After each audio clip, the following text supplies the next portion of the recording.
Welcome, today in front of me Meizu M5s, and I'll show you how to lock SIM card with SIM pin on this device. So first you should go to the settings and scroll down to the fingerprint and security section.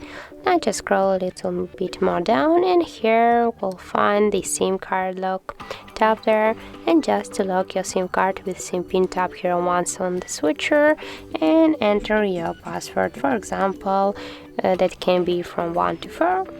And now just tap here to OK, and as can you see, we just locked our SIM card with SIM pin.